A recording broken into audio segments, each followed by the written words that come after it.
Hello guys, in this video I'm going to show you how to select the language on the Gardenscapes application. But first of all, I just want to mention, please don't forget to subscribe to our channel, because at 100,000 subscribers we are going to show you our YouTube revenue statistics and growth strategy how to make money online. So let's jump into it. First of all, open the application on your device.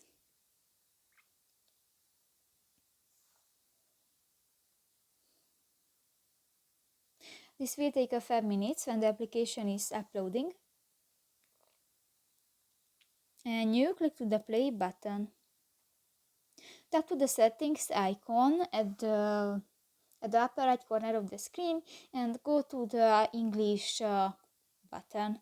Here you can select another language, for example Korean, Chinese, Italian and Dutch and other language, and just select one and click to the circle icon and done. So that's pretty much it for this video guys. See you in the next one. Bye bye.